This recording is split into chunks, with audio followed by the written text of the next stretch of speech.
Yes, guys, what's happening? Welcome back to the channel and welcome to tonight's live stream. With the season finishing less than a week ago, seems like an eternity. A lot's been going on at Chelsea. The new ownership is basically all but done now. Todd Boehly will be the new owner. But tonight we're going to be looking back at the season as a whole and rating the players' performances overall. I'm delighted to be joined by a big Chelsea fan, season ticket holder, Alex Harris. Mate, thank you for joining me as always. Great to have you on board. Obviously, we'll get into the last season as a whole, but obviously the main news is the ownership after a long drawn-out process. We're just waiting for a statement from the club, basically officially confirming it. How do you feel? Obviously, massive end of an era, 20 years of Roman, unbelievable success at the club. Obviously, we've had to move on, changing of the guard as such. Todd Boehly's going to be coming in. First of all, thoughts on Boehly himself? Have you been impressed from kind of what you've seen and stuff? And are you excited for the future? Because it is going to be different. Yeah, first of all, great to be here. Second time on the podcast, hopefully not the last. Todd Boehly is an interesting one, isn't he? I mean, the fans, they didn't know what to expect. All they could do is read what we saw in the news, really. And the lot of noise was coming from Todd Boehly. You know, we had noise from the Ricketts, Nick Candy, lots of different people trying to win the Chelsea fans in their own different ways. The reality is Todd Boehly has a history with sports teams, the success he's had with the Dodgers. Not only are they one of the most successful teams in baseball at the moment, but they're the biggest spenders as well. And as Chelsea fans know, we're big spenders. So if we can continue that on with Boehly and his consortium, that's going to be massive for us. But we can't really see much of a transition because we've already peaked. We've won the Champions League last season. I mean, it doesn't really get much bigger than that. The only thing we need that we haven't had over the last 20 years is that consistency. It's all great winning titles and winning championships, but you look after Mourinho won the title in his second spell at the club. We finished not even at the top 10. Different phases where clubs like Man City are not going to have this problem because they've given managers time. Liverpool aren't going to have this problem because they've given Klopp time. Sometimes you have to bite the bullet and then go through and reap the rewards. And we haven't done that pretty much ever in the last 20 years. It's been, I'm giving you money, you need to win. If you don't, you're out. So there's no real stability except financially because we know whatever happens, Roman's going to back the club. Whereas with Boehly, it's going to be very much strategic, making sure we spend money the right way, but also spending a lot of it, especially in these first 10 years. They've got a clause in the contract. They've got to spend over £1 billion, which, if I'm being honest with you, doesn't make a big difference because if they're going to rebuild the stadium, that's pretty much going to cover everything anyway. So in my opinion, you could probably have upped that by another £1 billion because you want to spend money on the transfers. So I think that Boehly, one thing he has got on his side that Roman, not saying never did, but never gave himself the opportunity to have, is to really connect with the fans in a normal human way. We never really got to interact with Roman Abramovich. I was lucky enough to meet him the day after we won the Champions League, and he didn't say a word. He smiled. He was actually walking into his van. I waved at him, and I did this because there was a lot of people in between us. And he took his sunglasses off, walked over, just stood next to me, waiting for my dad to take the picture. Took a picture of me, took a picture of my dad. Another mate actually went to put his arm around Abramovich, and his bodyguard slapped him. That's a massive no, isn't it? and Todd Boehly, first day at the bridge, he's taking pictures with fans, he's having conversations with people. So you can see the contrast, but we also have to forget that Todd Boehly doesn't own the majority of the club. It's the consortium, it's the investment group. So they're looking to get money out of this. So mixed feelings. I'm sad that Abramovich is out, but I'm happy that we didn't have owners like the Ricketts come in. At least we have an owner like Boehly who wants to be successful. Yeah, no, 100%, mate. I guess like on paper, the Boehly consortium himself, they tick all the boxes. But I guess, for me, there's always a worry in the back of your mind that you can always say all the right things, pitch all the right things. But when the reality of actually being in and doing the work, until you actually get them in and you see them in action, you don't really know what you're going to get. And I mean, I'm not like, I guess, I don't know if concern's the right word, because I think he's got a good track record. They seem like good guys, but there's always a little part of me that just thinks, well, you know, you got to say that to come across well. Not as like you're going to come out and say, oh yeah, no, we're going to run the club into the ground. We're going to do X, Y, Z. You're not going to say that. But yeah, part of me just feels like, it's good on paper, but is it going to be plain sailing? I'm not really sure. But I think one thing that is important is that the sustainability aspect of it. It's not sustainable for us to have been carrying on, you know, sacking managers every 18 months, 2 years. And not only that, we run out of managers to a point. You then also end up paying off millions and millions in contracts that weren't fulfilled. It's just not sustainable. And there's no surprise. While, yes, we've picked up trophies, we've been nowhere near challenging for the league since we won with Conte, because we don't have that sustainability. You know, you've got Tuchel comes in. He's got players from Lampard's squad. He's got players from Conte's squad, from Sarri's squad. Some guys still here from Jose. Like, he's picked up 4 managers, players, and he's had to deal with it. You know, you look at Man City, Liverpool, and I don't like to talk about them because they obviously we're competing with them, but they are the benchmark. And Pep and Klopp have been given the time, the resources, the backing to bring in what basically the whole squads, their squads now are basically all signed by them. And there's no coincidence for me that that's why they're doing so well, because the manager's got the players, he works with the players, and they all buy into the idea. And so that's where I think a key change can be made, that we can move away from this model of just hiring and firing. As much success as it's brought us, we've got someone now where we can back him, give him what he needs, and just say, look, do you know what? If things go a little bit wrong, you know, next season there might be some more hardships to endure. I'm sure there will be, but we're going to stick with you. We're going to give you what you need, and we're going to trust you to build this. And I think, do you think, mate, it's now time to move away from the hiring and firing process and actually having some stability where we give someone 4, 5, maybe 6, 7 seasons and just see what happens? Well, I think that's a bit excessive. It depends, you know, how they've done. I think Klopp is an exception because we saw what he did with Dortmund. Liverpool saw that, and that was the benchmark, you know, not spending but still creating a winning formula. We're not going to do that. We're still going to spend. We have to spend, especially this summer and next summer. The owners have a point to prove. If they didn't spend in the next 2 years, they're already against the fans, and that's not what you want. You know, you want the support of the fans, because once you have it at the beginning, it's quite difficult to get rid of that. You know, there's that trust and that loyalty towards the club that anyone who's trying to do positive things for it. Why would we hate them as fans? Do I think we should give managers more time? I think Roman should have done that, if I'm being honest with you. I had a lot of debates with people when Sarri was our manager. A lot of people hated that man, but me personally, I'm a big fan of Sarri, and I really believe if he was given time, he would have been up there with Guardiola and Klopp competing, because his style of play, although it may have been considered boring by many fans, and at times, don't get me wrong, it was, when you're trying to build something new. I mean, Chelsea have been a defensive team pretty much all our history. And he was the first manager that came in and tried to pass the ball out from the back. Not in a minute sense. That was everything. That was all we did. I don't remember one Premier League game where we took a goal kick long. And that was frustrating to me that fans didn't understand that. And I actually think if the fans didn't hate Sarri so much and disrespect him, he would have stayed. The reason he left wasn't because Juventus' offer was good, because Chelsea was becoming a toxic environment. That's partially Roman's fault, because he lets the fans know through his previous managers he's had that they're not going to get time. So Sarri was in a difficult position. He won his first trophy in management. It was a great win in the Europa. I was in Baku when we did that. He battered them. We played fantastic football. And then to see him leave in such a way, it made no sense whatsoever. And it was the same with Conte. Jose, I have to admit, it was a bit of a disaster that year, but that was the players' fault. So I think the reality is we have to take managers for what we've seen in the past. And that's exactly what Liverpool and Man City done. They took winners who win in a certain way. Guardiola wins when he has the best players. We know that. So give him the money. Let him buy those players.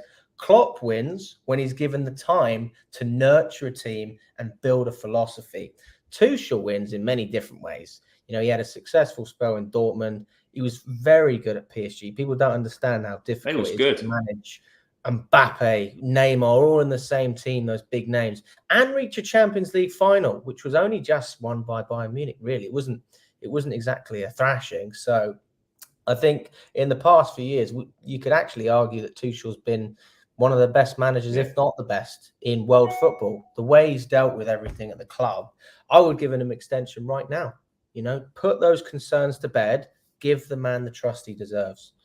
Yeah, mate, 100% agree. We've been through so many managers, and we've got someone now that can lead us on a similar path to what we've seen at Man City and what we've seen at Liverpool. So now, hopefully, with a change of ownership, there'll be like a change of kind of how things are done, and hopefully a more sustainable way of operating. But now that we've got the ownership in, you start seeing all the transfer rumours. Chelsea reportedly are going to have £200 million to spend, and if they can, on plus what they can raise from player sales, you see the likes of the players we're linked with. Jules Koundé's, obviously Declan Rice, Tchouaméni looks like he's going to Madrid. It's not quite done yet. We're linked with a lot of players. It's exciting. Now that this ownership thing's done, and we don't have to worry about any of that anymore. How excited do you get, seeing reports of the transfer budget, the players we're linked with? Are you already looking forward to the summer and seeing who comes in? Because this is a summer that's going to be different, really, in a sense that we need to bring in a lot of players because we're losing a lot of players. We need to bring a lot in to close the gap, and we need to move a lot of players on as well. I mean, I've come on the channel before and said that this could be the most important summer, definitely, in the last 20 years. I feel like it's got a similar feel to that first summer when Roman come in and we bought likes of Mitu, Crespo, and that. Like, we need to go on a similar sort of thing, bringing in a similar amount of players to that. I mean, are you excited for it? I mean, I think it's impossible to do what we did when Roman first came in, just because the inflation in the value of players, and the agent fees, the wages, everything about it just makes it really difficult for Bowley, because it's not a case of the player wants to go here, for the club anymore. The money is a massive factor, and the agents know that, the clubs know that, so they're happy to hold on to the players. Look at Koundé. I mean, they could have sold him last year. They're only losing 10 million on the sale, so they're still getting a fantastic price for him if it is about 70 million, which is what I'm hearing. With regards to the players we need, I don't necessarily think we lack quality. I think we lack consistency. And, I've always said that. And if we can get players like Pulisic, who at their best really can drive this Chelsea team, we've seen it. And I do believe Pulisic gets a lot of hate, which is not deserved. I think he should stay, for example. But we just need to build the team around certain players. Tie down Reece James with a contract. Tie down Mount. That is your base. That's like Lampard, Terry. That is the equivalent with what we have now. Do I think it's the most important transfer window? No. I actually think probably one of the most monumental ones was the one where we didn't spend any money, because that allowed the youth that Roman Abramovich invested so much money into to actually come into fruition. And we made mistakes last year, not only buying Lukaku, we've seen he's a terrible investment. Everyone knows how I feel about Lukaku. But also getting rid of players like Guihi. I mean, what a player he is for Crystal Palace. So it's not always a case of buying. It's a case of seeing what's already in front of you with your own eyes. And that is also where stability comes into it, because if a manager is given time, he's going to take those chances, knowing that his job's not on the line if he loses a couple of matches. So he's able to put that trust in the younger players to help develop. So I don't think it's the most important transfer window. It's certainly going to be important. I think it's more a case of what the fans think rather than what the players do. As long as they spend, as long as Bowley and his consortium spend, we can't complain. But if they didn't spend, then it would be ludicrous, because they have to. Yeah, so they have to. That's the way I look at it. It's not the most important, but for them, it's certainly going to be a case of we need to make an impact, and they've got to sign the players to do it. Yeah, no, 100%, mate. I mean, just briefly on players, I don't want to spend too long on it, but I mean, how did you feel? Obviously, last day at the Bridge against Watford, it was a lot of players last games. I mean, we don't know for certain if Aspie's moving on, but the likes of Christensen's and your Rudigers and stuff. Just on those two particularly, Yeah. how do you feel about them leaving? Obviously, Rudiger came in under Conte, and I've got to be perfectly honest, he's been okay. He's only really been good for, say, 18 months. Really, since Tuchel's come in, we've seen him accelerate, and perform at a top level. And it's obviously one of the best centre-halves in the world now. But I haven't got a problem with him leaving. I haven't got a problem with Christensen leaving either. My biggest issue with it both is that we're not going to get a penny for them when we could have got £120 million easily back into the club for the pair of them. That's the most annoying thing for me, that, they're quality players and we're missing them. That's not great. But, players come and go all the time and you rebuild and you go again. It's just a shame we're not getting any money for them. But, I mean, how do you feel about those two particularly, like Rudiger and Christensen moving on? I think that Rudiger is the epitome of a Galactico. There's not many defenders that make fans get out of their seats. And Rudiger does that. I mean, he's so unpredictable, yet predictable. You just know what you're going to get. But he always comes out with something, whether it's a strange movement when he's running, just to give the fans a laugh, or a crazy tackle or a long shot from 30 yards out. I mean, the guy, actually, I disagree when you say he's only been good for 18 months. I actually think during Conte and Sarri's season, especially Sarri, he was actually fantastic. Under Lampard, he was poor. He was really poor. Didn't barely play, did he? He was on the verge of leaving, wasn't he? Yeah, and to be honest with you, at the time, I thought that was the right decision because I believe in backing the manager. Yeah. Now, Lampard left, Tuchel came in, and his fortune changed. And sometimes you need that bit of luck as a player. Sometimes you need that bit of luck as a manager, because having players with such quality and, influence in the dressing room, under Lampard being frozen out, if you're able to give him that responsibility to play week in, week out, you've already got a massive up as a manager. I think Tuchel utilised that. He got the best out of Rudiger. He got the best out of all of our players, especially when he first came in, considering, how do you make some of those guys gel? I mean, Timo Werner, he never really played in a style of play that Chelsea offered. It was always on the counter, running in behind. Everything was based around Timo Werner, whereas he came into our squad and it was a case of fend for yourself. And the chances were there, but he just couldn't take them. So for Tuchel to come in, build what he has in a short period of time and have the success he has, the players have a lot of him to thank. Azpilicueta wouldn't have won the Champions League if it wasn't for Tuchel. Christensen, I'm not a fan of Christensen myself. Ever since that mistake against Barcelona, I've never really trusted him when he plays. And I don't believe that he's got the real character that it takes to be a Chelsea player, or if you want to call it that, a fan favourite. Why do we love Rudiger? He's got character, he's got personality, he's got grit. I mean, when I hear a player pulls out of a match because of stomach cramps, I'm sure we've all got problems, but it doesn't fill me with much pride knowing he's my defender. If that's what's going to put you out of a cup final, as far as I'm concerned, you can leave. And as with Azpilicueta and Alonso, if they leave, I'll have nothing against them. Yeah. The only real reason Azpilicueta should stay is because of his leadership and what he's going to bring to the dressing room. Alonso's not going to suit Barcelona's style of play. Neither is Dave. So I don't see any real reason how that makes sense other than characters in the dressing room. So it's a strange one for me. But if they want to go back to Spain, so be it. Yeah, I think it's got to the point now where, particularly those two, they've given great service to the club, whatever you think of them.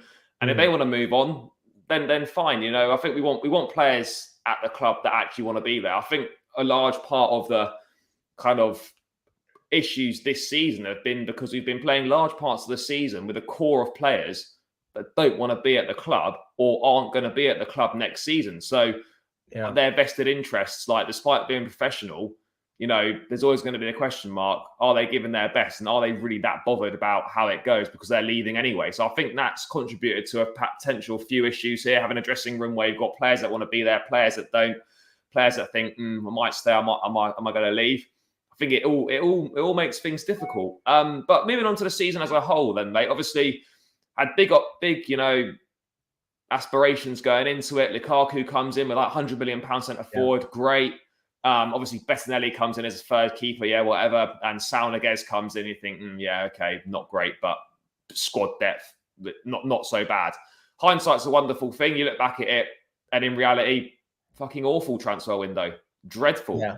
I was really excited looking at the squad on paper. As the season's gone on, you look at it and you think some areas are really nicely, got a nice amount of depth in it, good quality. Other areas are just woefully inadequate. I particularly look at the fullback areas. No depth in that, no depth whatsoever, particularly on that right-hand side. You look at the midfield options. There's not really depth there in terms of profile of player. The four midfield players, every single one is different, from Ruben, Kovacic, Kante, Jorginho. We didn't have an awful lot of options there. So I think the squad was massively underbalanced or misbalanced, or whatever phrase you want to use. And that needs to be addressed in the summer as well. But I mean, how do you see it as a whole? We end up winning the Club World Cup, first time in our history, become world champions. We win the Super Cup as well, which the last 2 times we've been in it, we've lost. So that was 2 important trophies to get. We come third in the league. We get more points than we did last year, which I suppose is progress. Yes, we're still 20 points off the top, and then you look at it, we made 2 domestic cup finals. We played 63 out of a possible 66 games available to us this season. And we've had everything going on off the pitch, the ownership issues, the Lukaku interview, etc. But when you take a step back and look at it all, there's been so much going on. I think the season's not been that bad. Yes, massively disappointed that we lost those cup finals. I think arguably 2 great games of football. Definitely the Carabao Cup, we were robbed in that. I mean, obviously Mount should have scored those chances. FA Cup final, we played pretty well. Could have gone either way. Penalties, okay, it didn't happen for us. But our cup final record is a bit of a worry of how many we've lost consecutively, particularly at Wembley. But I don't know. I look at the season as a whole. I think I'm satisfied, but then there's also a sense of it should have been more. How do you feel about it? I think if you're a football fan and you said you're satisfied, that's a great season. Because we have different standards as fans. Arsenal fans would be buzzing. We're Chelsea fans. Our standards are that high. So you've said it yourself. You're satisfied. I'm satisfied. Yeah. I mean, we won 2 trophies. We got to another 2 finals. We managed to maintain top 4 and be the best of the rest, ahead of Spurs, who were picking up steam. Arsenal was starting to pick up results. So in terms of, and I say it again, in terms of what we have in the squad, we had good players like this under Lampard. We had pretty decent players under Sarri, but we had those disaster moments. We haven't had that this year. We really haven't. Not on the pitch. Off the pitch, absolutely, we've had some shockers. Lukaku was, he was just a complete idiot saying what he said, and it sparked outrage with the fans. I'm sure it sparked outrage within the club. It caused Tuchel a massive headache. The way he dealt with all of these issues is just unbelievable, because it's literally like you're in the trenches. You think it's over, and then you lift your head up and there's another bullet coming over. You got the sanctions, Lukaku, the everything. I mean, the injuries, COVID, the travel, the restrictions. Everyone's against Chelsea. They are. I honestly believe they're back to the old days where we used to have maybe a violent fan base, and I just hatred with our success is just covered throughout the media. They don't shout. I don't think that the Premier gave us a chance, not giving us postponements. So the Tuchel has been, and my God, I mean, if I have any other manager in the world, because there's no doubt in my mind that Klopp would have been complaining, Guardiola would have had problems. Yeah. And Tuchel just dealt with this absolute champion. And now he has the privilege of being able to sit back, watch it being spent, and really build what we've done this year. Yeah, we have to build on it. We have to. And I think there's definitely an opportunity to do that. They've got the backing, hopefully. Tuchel gets the players. If Tuchel wants the players, get them for him. As fans, we all say back the manager. We've got to give Tuchel what he wants. If he brings someone in you're not sure about, don't moan about it, because you're all saying back the manager. Trust his judgment.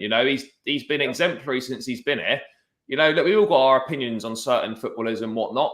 But if Tuchel wants someone, then respect his opinion and back that player at the club. I mean, just regardless of what I think of certain players, what you might think, what other fans might think, at the end of the day, we all want the players to do well, because if the players do well, it's good for Chelsea. And that's what we want, you know. So it's similar to the Lukaku thing. Like, you know, he's obviously upset a lot of fans, divides the fan base, etc. But it's in everyone's best interests that he plays well. Because if Lukaku plays well, Chelsea play well. And that's what we want, is success on the pitch. And that's far more important than any personal thoughts on certain players, you know. But what would you say your highlight of the season's been then? I mean, I'd probably say that winning the Club World Cup for me would be the highlight. Never done that before. World champions, you know, not something I thought I'd see with Chelsea. I think that's got to be the highlight of the season, really, for me. I'm going to surprise you, and I'm going to say the first game of the season when we played Crystal Palace. Yeah. To be back in stadiums after COVID, everything. I've never seen or experienced such a great atmosphere. Honestly, I remember I was there. I was filming. I actually had someone else filming for me at the time.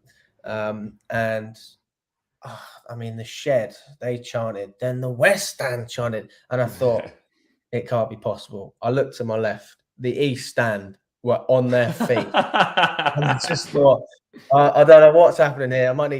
Am I awake? That was one of the most amazing days I've had as a football fan, just because, you know, I wasn't there when we were protesting against the Super League. That was a huge regret. I actually quit my job after that. Yeah. That's how much I regretted not going. I quit my job. Because those moments just don't come. Like, you know, that is never going to happen again. I can't see that happening. It's so historical. No. And that match against Crystal Palace, for me, it was a nice, easy win. Chalobah got on the score sheet. We scored lots of goals, and it was just a great day out. The weather was good. I mean, for a football fan, sometimes we think about trophies, you know, these magical moments abroad, but sometimes you just have to go back to why we love the beautiful game. It was just being there in the first place. Yeah, no, mate, that's a fair point. Completely agree with you. You know, after being away for so long, just to be back in the stadium again is a massive win. Yeah, I mean, looking towards next season. Before we go into rating a few players and stuff, what are your kind of? I know the players haven't come in yet, but for you, looking ahead to next season, would closing the gap be enough? Closing the gap on City and Liverpool, adding a domestic cup or something that would represent stability, building from this season. Would you be happy with that? Have you got any expectations on the next season, or you've not really thought about it? Yeah, as long as we find more consistency in the league, I think as fans we can accept not having as much success in European and domestic competitions. I mean, we've got a great record in the FA Cup getting to finals. We've got a good record in the Carabao Cup. You know, Chelsea, Wembley's almost like a second home for Chelsea fans. But the reality is, your team is judged on the league, and the Champions League is great, but you know, you can have a couple of great games and that puts you in a position. The Premier League, if you're asleep for 1 second, if you're not 120% focused, you will be punished. We saw that against West Ham, where I actually predicted we'd lose that game. And you know, the difficult times just kept rolling on. And we need to just make sure that when we're on a high, we just find that base level to just keep building, because once you get to a certain point, you can only come down. So Man City, Liverpool, they're almost there. They are very close to being at that point. So the reality is, if they have players exiting, I know Mane might leave Liverpool. I know City, they've got some big signings coming in like Haaland. You know, things don't always turn out as planned. So I think we just need to be smart. Tuchel knows what he's doing.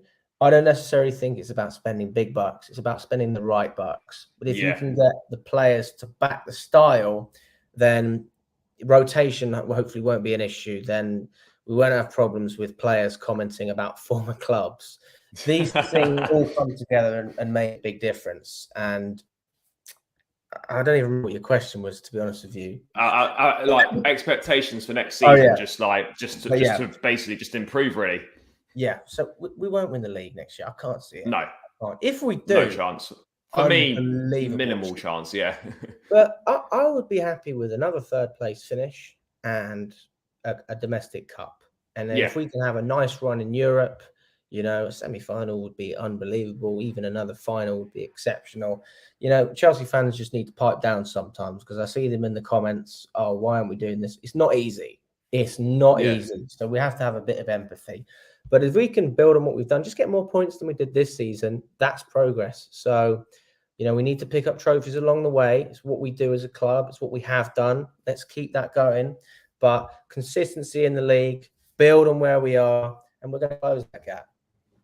Yeah, that mate, I agree. That's got to be it for me. I think we got to slightly adjust the expectations of the fan base as well. I'm not saying it's the whole fan base.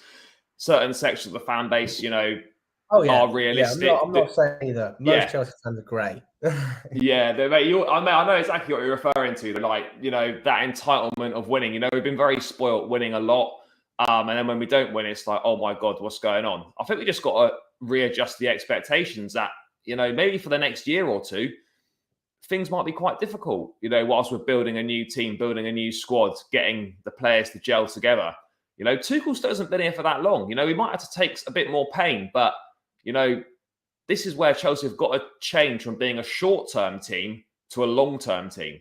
I'm, as a fan, as shit as it would be to not win anything for a couple of years, if it meant that we would be then challenging year in, year out and winning leagues in a couple of years' time, then that's the price that you've got to take. As frustrating as it would be, the long-term game is much more important than the short-term game. And Chelsea in recent years have been far too short-term as a football club, with everything, with transfers, with managers, with the whole running of the club. Everything's been far too short-term. And that's now we've got a perfect opportunity or a new ownership to become more long-term, more focused on looking, not looking at the now, looking at, right, let's sign players, maybe not for now, but for 1 or 2 windows time. Let's just get in and get it done now. And then they've got a year or a season or 2 to bed in. And then when we need them in that 2 seasons' time or a season's time, they're ready to go. They're up to speed. That's why I was annoyed, when we didn't bring Jules Koundé in last summer. We could have done that.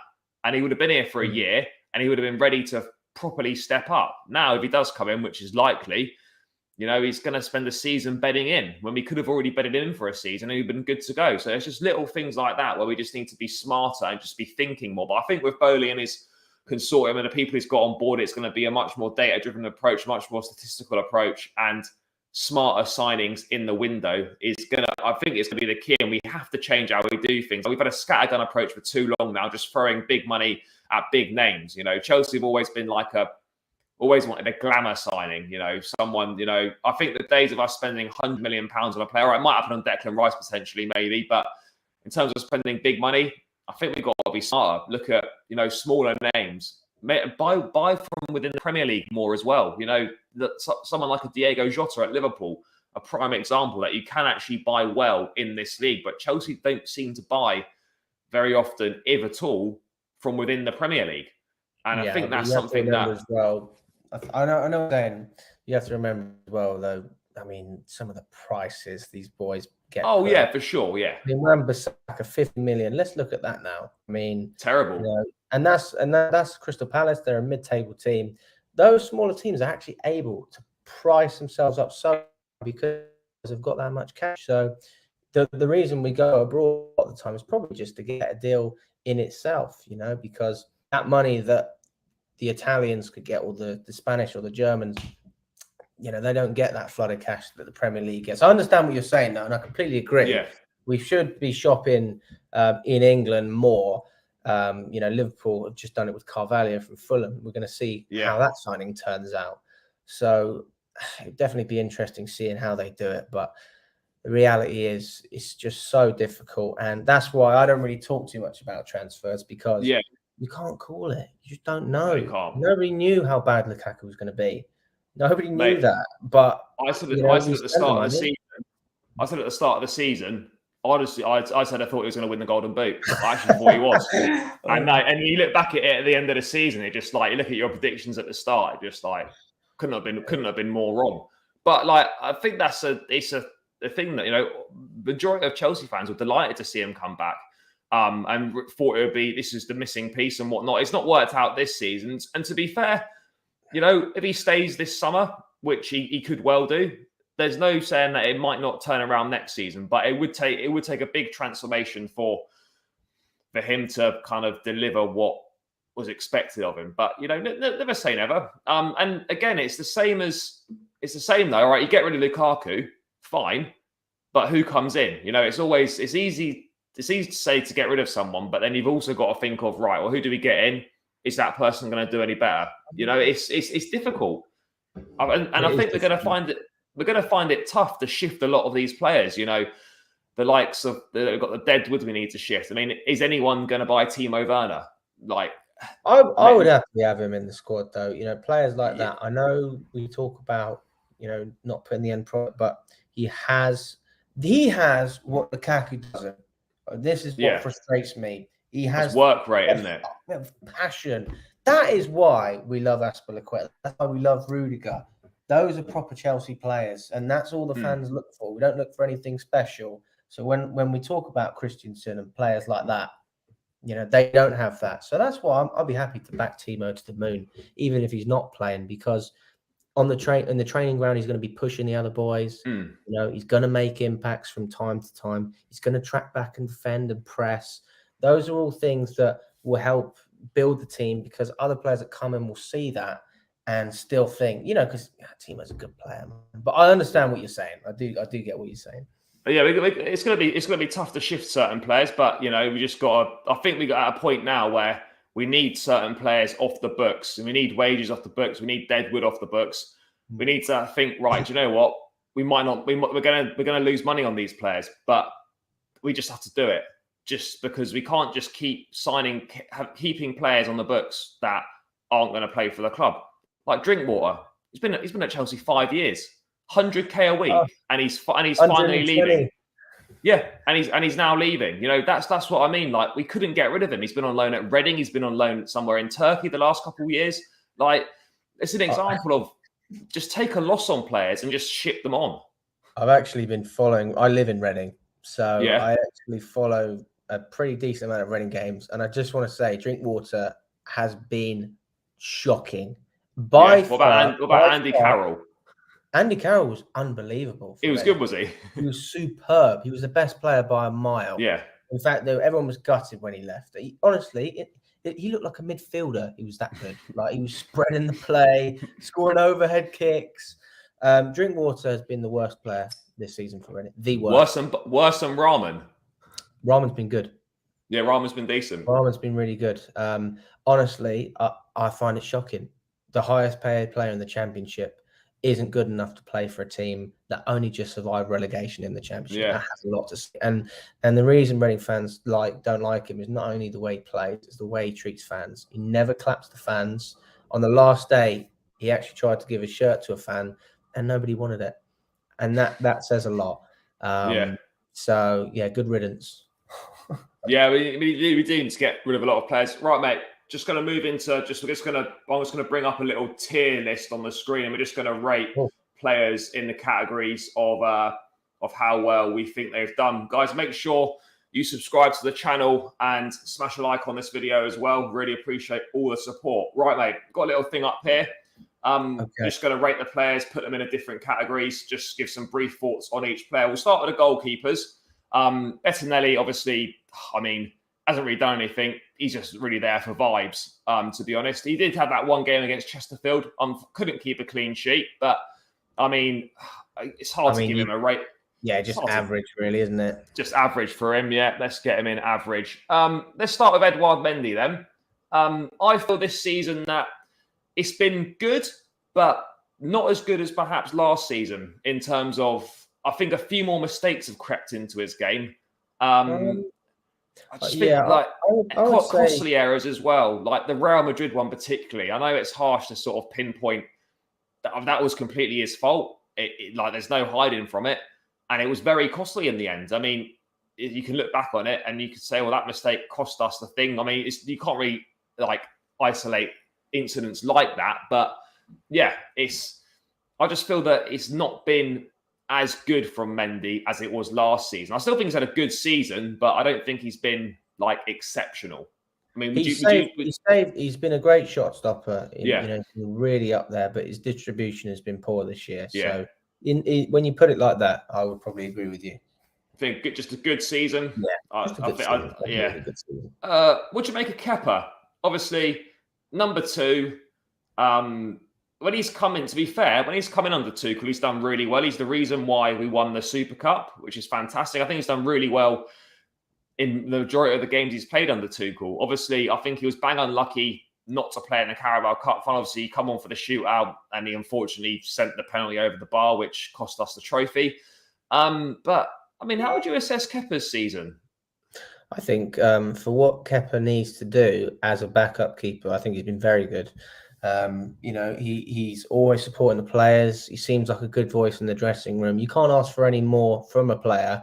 And when we needed him in a penalty shootout, yes, it's right. The Carabao Cup didn't work out, but in the Super Cup, he was our hero. Was it the Super Cup? Yeah, Super Cup. He saved the Villarreal pens. Yeah, he was outstanding. So for me, he's had a very good year. Not personally, I know he would have wanted to play more, but we can only do it from the situation he was in and what we saw. So I have no complaints from Kepa. I think he had a very good season. I would agree, and it just because we're rating Kepa higher than Mendy doesn't mean we think he's better. It's just the fact that on the small sample of games he's played, he's actually done very well. Whereas obviously Mendy's played the majority of the season, so he's had more opportunities to make a few errors, etc. Let's move on to defenders then. Let's start with Trevor Chalobah, someone that at the start of the season we didn't really know too much about. And ironically, if we'd signed Jules Koundé, we may not have even seen Trevor at the club this season. He may have well gone out on loan again. He obviously come in for the Super Cup, had a fantastic performance there, scored on his debut against Crystal Palace. He's made 30 appearances across all competitions this season. He's done really well. Yes, there's been a few mistakes. We expect that from a young player, but he very much looks like another guy out the academy that looks very much at home at this level and is someone that could be the mainstay of this defence for many years to come. How impressed have you been with Trevor this year? Yeah, I think I would compare Trevor Chalobah in terms of this season to Tomori under Lampard. Playing so many games at the beginning, played in some big games, and then he was almost frozen out for a little while. Nobody really understood why, because the performances didn't say that he should have been dropped. But Tuchel made his decision, brought him back in for the FA Cup final. He had a good game in that. And he's just, although he has his nervy moments at times at the back, he's no Thiago Silva when it comes to distribution. What we've got is a superb young player who cares about the club, and he's got the quality. So I think he's had a very good year as well. Yeah, I think very good is fair. I'm excited to see how he develops next season as well. Hopefully he'll play even more minutes and he can show how important he's been. Let's move on to Malang Sarr then. Obviously, signed in that Lampard summer on a free, very much like a player you see signed for Chelsea. They're probably going to loan him out, try and ship him on for a profit sort of thing. He was on loan at Porto last year, come in this year, and I think he's been used more than the fans expected him to be used, probably more than he was expecting, and more than Tuchel would have wanted to have done. He's not the best defender, let's be perfectly honest, but I have to say, in and around that Christmas time when we were really struggling with injuries and COVID, etc., he came in for a few games and I thought he did well. I thought he played very well at left back and a back four in the 2 semi-finals against Tottenham in the League Cup.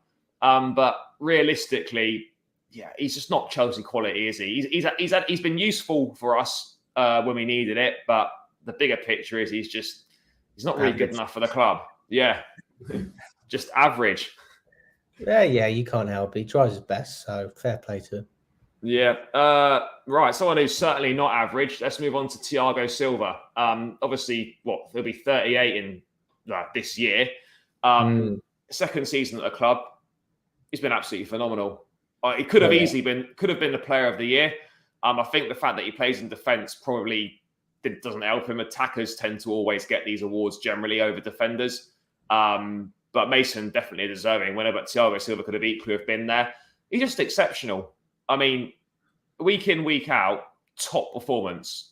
Hardly puts a foot wrong. I just wish we'd signed him earlier.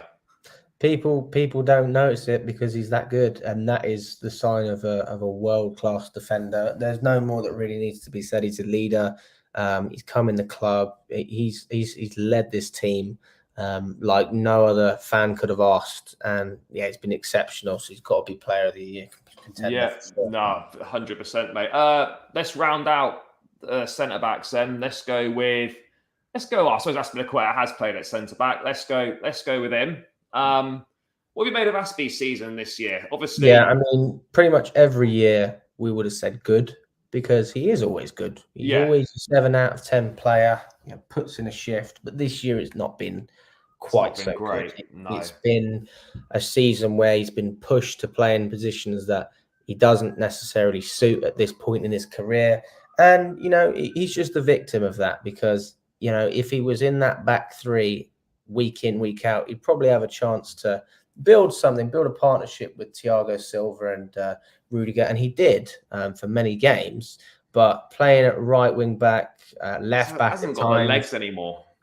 It just didn't work. So I'm not even saying it's his fault entirely, but No. It's been a pretty average year. It's an average year for him, isn't it? Rudiger, we've spoken about him earlier. Cult hero, great connection with the fans. He's been absolutely superb this year.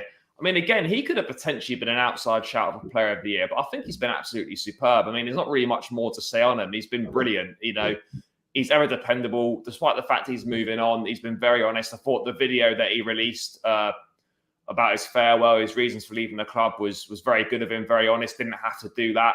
Shows how much the club and the fans mean to him. Just an all-round great guy and a top defender. I think he's been absolutely outstanding this year. Yeah, right up there with Thiago. And the great thing about them is they bounce off each other. They're polar opposites. Thiago's cool, level-headed, calm and composed, and Rudiger's just, he's just mad. But somehow they've just gelled perfectly together. It's going to be a real shame not seeing, the character that he is in the stadium. But I wish him all the best. Yeah, no, mate, 100%. Right, Andreas Christensen. He's an interesting one. He's been here, obviously, for a long time, since he's 15, 16 or whatever. 10 years at the club. I don't know what the issues are with him, with pulling out of games and whatnot. He's moving on to Barcelona. What have you made of him this? He's had some good moments this season, but he's also had some not so good moments. I mean, I'd probably be tempted to put him either good or average. Can't really decide. I mean, what have you made of him? I would say good. For what we've used him for, he's performed well. But he's not a Premier League type of player. I think La Liga is going to suit him. It's not as physical. The tempo is a little bit slower. He'll be able to pass out from the back, and I think Barcelona is a good fit. It's just the way that he's exited the club, and the fact that he bailed on us when we needed him most in the cup final. He's certainly not left on a high. Yeah, no, that's for sure, mate. Rounding out defenders, then two guys that would have been exceptional, bar for injury. Reece James. I mean, he's played a lot of games this season. He's missed a lot through injury. He's even said himself, he's got to make sure that he's not injured as much next season. I think that's an obvious one. But when he has played, he's been arguably one of our best players. Such an important attacking outlet. All-round game has improved so much. He was always good going forward. That's improved. His defensive side of his game has improved massively. And he's someone, again, that could be a future captain. And as you mentioned earlier, mate, we've tied him down on a new contract. Well, we need to tie him down on a new contract. But, I mean, how good has he been this year? Sometimes just single-handedly winning us games. I mean, if it wasn't for his injuries, he'd be Player of the Year contender straight away. But we can only judge him from what we've seen of him, and we haven't seen enough of him. So very good for what we have seen, but we just need to see more.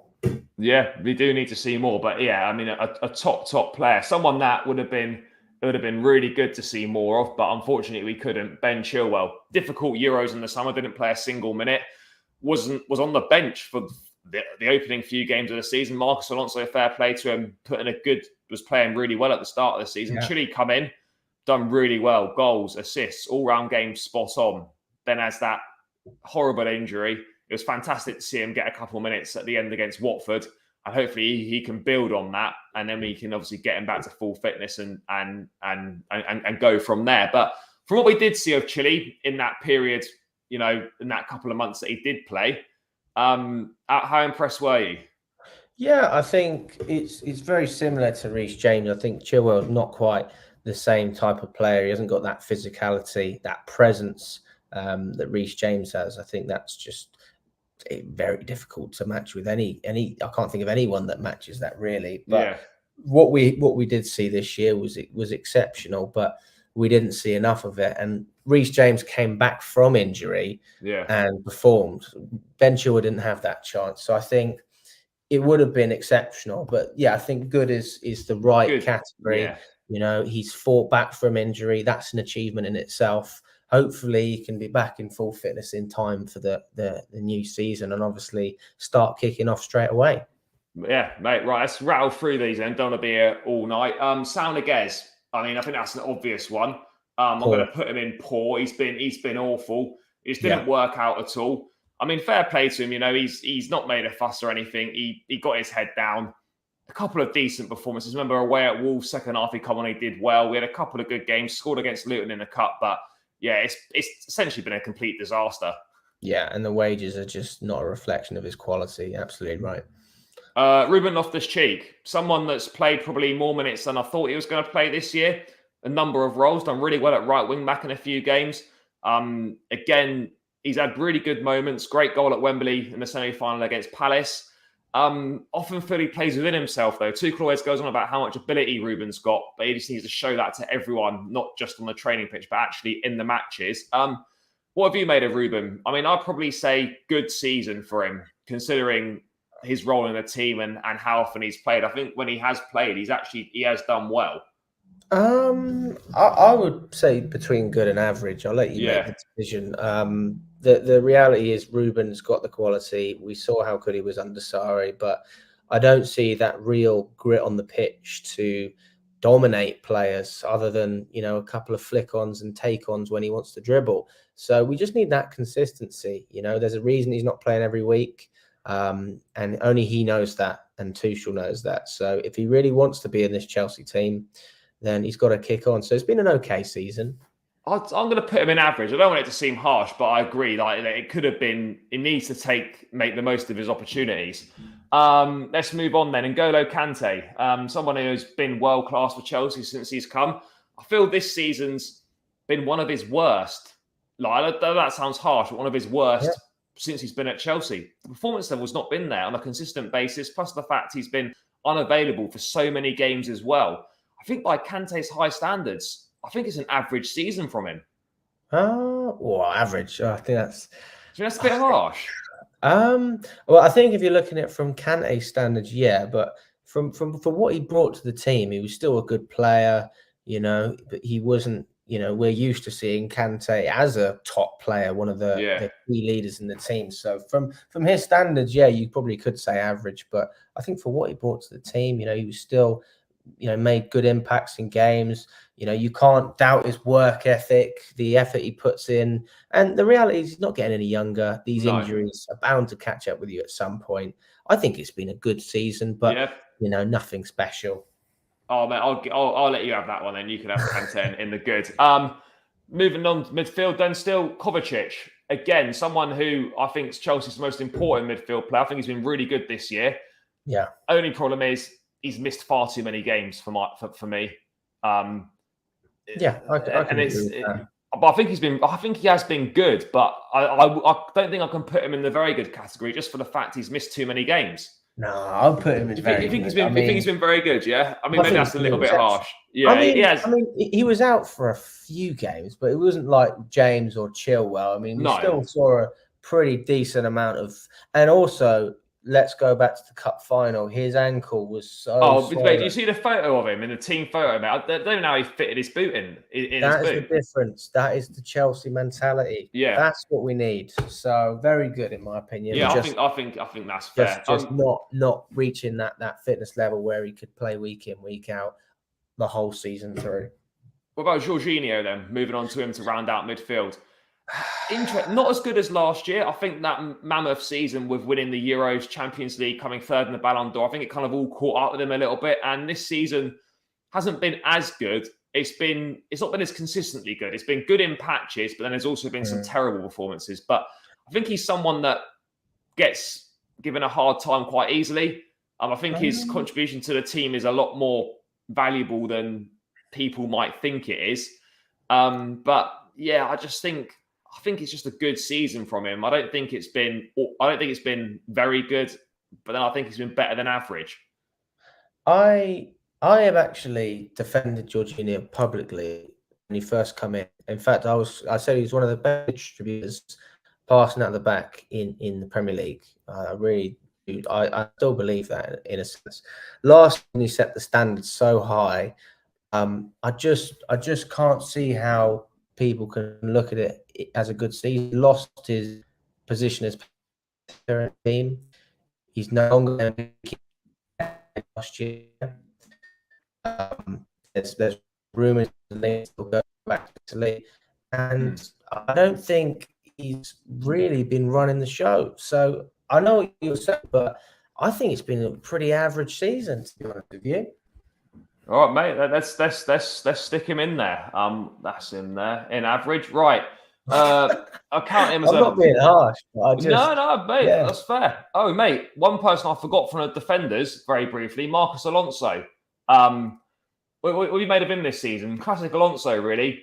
You know, defending very suspect, to put it nicely, but doing what he does, he always pops up with a moment, and he's put in some good performances this season. Carabao Cup finally was good. He was very good in the Bernabeu. He scored some important goals for the team, but I mean, his overall contribution to the season, I probably have to say that the goals that he got kind of papered over his deficiencies. I'd probably say I'm looking at good or average for him this year. Yeah, I'd say it was a good season. You know what you're going to get with Alonso, and that's what we got. Yeah, average or I just think for the defending, I'm going to average him because I think the defending was poor from him. Forward line, I'm going to count Ross Barkley as a forward rather than a midfield player. Let's start with him. He's not done anything, as he scored a penalty at Wembley. He scored the winner on the last day. He's barely featured otherwise. I think it's a poor season, to be honest with you. Yeah, you know, he's a enjoying season where you Saul. don't, a season where you goal. There's got to be something. Yeah, definitely. Forwards then. Let's start with Callum. Had a good start to the season. He went on a run where he played 8 games in a row early on in the season. Actually did really well. Some good assists, popped up with a couple goals. Finishing needs working on, like a lot of players do. But he's been so inconsistent. And then for the last few months of the season, he's just been injured. He's not been there. It just feels like so much unfulfilled potential with Callum. I don't know where we go from here. I don't think that he should be staying at the club unless it's as a rotational player. And if he's happy to do that, fair play to him. But he's not Chelsea quality. He's not got the mentality. The thing is with Ruben, there is still hope. I don't have hope with Callum. I don't think he's shown anything for a number of years now. You know, the spark we saw under Sarri was so unique, so special that we expected the world, and we gave him more time than he deserved, especially the contract. It's been a very average season, and I'd be surprised if he was still here next year. Yeah, definitely some big decisions to be made. Let's move on to Timo Werner then. Someone again, he's had opportunities this year. Obviously, deficiencies, technically not great, finishing's not good. But again, he's had a few moments in the Bernabeu. He's very good. He's scored a few goals, and he can be important to this team. But I guess for the money we spent on him, 50 million, and for what he bought him in for, it's been massively underwhelming. Yes, he works hard. You know, he always gives a shift. Always, you know, he appreciates the fans. He's got a great personality. He comes across well. But ultimately, on the pitch, what we've brought him in to do, he hasn't done it. No, and it's a worse season than last year because at least last year he was playing. So I think it's been a pretty average season again from Werner. We can't say poor because he has had some great moments, but not enough from him. And I think it's a real shame Lukaku came in because Werner was really shaping the style of play of this team. He was leading from the front, pressing, and to see him sitting on the benches is not a great sight, especially when you've got Lukaku not taking his chances. Yeah, for sure. Hakim Ziyech, another one. He's got so much ability, but like a lot of the forwards, we just don't see it on a consistent enough basis. And there's another decision to be made there as well in the summer. Yeah, I think as a rotational player, he's exceptional. To have a player like Ziyech come off the bench is a real privilege, because he does have some great quality, but we don't see enough of it. And to be fair to him, the competition he has in the squad, easy for him to get in there, but it's not bad season. It's not been great either. I I just think think he's he's been been, average. yeah, I don't think it's been pretty average, but I think he's been one of the better bridge players. Yeah. Let's move on to Kai Havertz.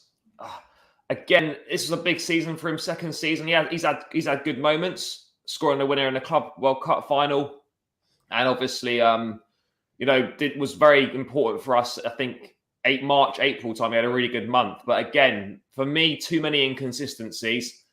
Finishing's not there, and next season's a massive year for him. So it'll be his third year, and he's got to improve his output for me.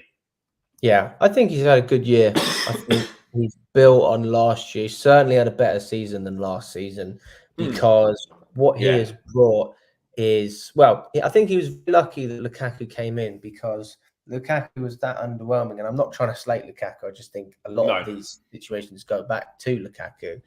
The style of play with Lukaku just doesn't match what we're looking for, which is a high press, being able to control the tempo. And when Tuchel finally dropped Lukaku and started playing Havertz, we saw the energy that the guy brings. And, his output may not always be there, but he makes life easier for the players around him. And if you're not going to do everything yourself, at least give other players the opportunity to rise above. So I think it's been a better season from Havertz this year. I've put him in the good category. I think he's been better than average, but it's not been very good. Which yeah, I think it's a fair reflection. Right, last three to rattle through. Then let's go with Christian Pulisic. Again, another guy with a lot of ability, a lot of talent. He's had his moments. He's had his fitness issues as well. A player that seems to go in kind of bursts. He'll be good for 3 or 4 games, then tends to go missing. A lot of ability. How do you assess his season? I'm torn. I don't think we can say it's been a good season really for him. I'd just have to say average, but I mean, you might think differently. No, I agree with you. It's a really close call. He scored some the goal against Liverpool when he scored the goal against West Ham. He scored some really important goals, but he's also missed some absolute sitters, and I think he'll be heading that one against Leicester. Yeah. So he needs to really build on, because if next season things don't work out, then you've got to seriously consider what you're doing at a winning club like Chelsea, not being at the level we need. Yeah, no, 100%, mate. Right, last two then. We'll save Mount for last. Lukaku, he's come in, big money. He started well. The interview happened, and then it's kind of gone to shit. And he had a mini revival towards the end of the year with a couple goals against Wolves and a goal against Leeds. He did finish as the club's top scorer. People will argue, well, for £100 million, that's kind of the basic requirement to be the club's top scorer. But he did go and do it. But I mean, if we're looking at money paid and what he was brought in to do, it's been massively underwhelming. I think he has to join Sal Niguez and Ross Barkley in the core section. I think he does. Do you know what? That is I think. Oh man, it's torn me there, because I was going to average, because he's in goals, but he doesn't have any chemistry with the team. So you know what? I'm going to let you have it. Yeah, I mean, I'm a Lukaku fan, and I've stood up for him and defended him a lot this season, like I defend a lot of players. If I think there's quality, I do think there's quality there. But when I'm assessing his season and the money that was spent, what he was brought in to do, and then what he's done on the pitch, I can't really come to any other conclusion. So for me, he's in the poor section. Right, mate, last one to round out then, Mason Mount. He was player of the year for the club. I think rightfully so, in my opinion. He's had a phenomenal season. 29 goal contributions. Double figures, I think, for assists and goals in the Premier League. I think the first person to do that for Chelsea since Juan Mata, or even Frank Lampard, one of the two, or both. He's really upped his output in terms of key moments. He's our most consistent forward player, and I take to think where he'd be without him. I think he's really stepped up this season. I've said of Mount before that he needed to increase those output numbers. He has, and hopefully he can push on again next season. But I mean, again, another outstanding season for him, and we'd be in trouble without him. Yeah, he's been exceptional. He's, for such a young man, he's captain material. It's between him and Reece James. When Thiago Silva leaves, he's an example on and off the pitch. It's great. Just got a great energy about him. We saw that from day one. I said it about Timo Werner and Kai Havertz. The energy there is so great. And when we first saw Mount come into the squad, the quality wasn't as good, but he had that energy, so we gave him the chance, and he's taking it. So no complaints, positive thoughts. I just really hope we tie him down to a deal and really cement him as a Chelsea legend, because I can't ever see Mason Mount leaving the club, and I don't want to think of that. When you play this well, the big clubs like the Madrids, they do come calling, and I hope that we just tie him down. So yeah, it's been an exceptional season. I take my hat off to him. Yeah, no, 100%. I think that there sums up our season. Far too many players have been just average, and that at Chelsea is not good enough. And that's probably why we're kind of at where we're at, because too many players just haven't delivered. And it's just as simple as that. I mean, as fans, we sit here and we rate the players, give our opinions, and yeah, it's just too many average performances. And at a top club, you can't have that amount of players being average. You just can't. But I mean, yeah, it does. When you actually look at it like that, I mean, this is the first time I've ever done this. Yeah, it is actually quite strange. Like, bloody hell, the amount of money spent on some of those boys. Oh, mate, that's hundreds and hundreds of millions of pounds, just average. It's not good enough, and that's got to improve, and hopefully that can improve. But yeah, guys, if you agree or disagree with us, just let us know in the comments or in the chat below. Seems like a good point to round out. Alex, thank you so much for your time, mate. Really appreciate it. Guys, make sure you follow Alex on Instagram. I've linked it in the description below. He's got lots of great content on there. Mate, are you still doing YouTube, or you stopped that now? It's not really. I'm not doing much of it, but you never know. Might be back. Yeah, so check the channel out as well. Guys, please do subscribe to the channel. Getting very close to 500 subscribers now, so please do help me out. Smash that subscribe button and spread the word. Tell your mates, get them to subscribe. Smash a like on this video. Alex, thanks again, mate. Really appreciate your time. Guys, thanks for tuning in. Thanks for getting involved in the chat. And I'll catch you tomorrow night with Champions League final preview. But until then, take care and up the Chelsea.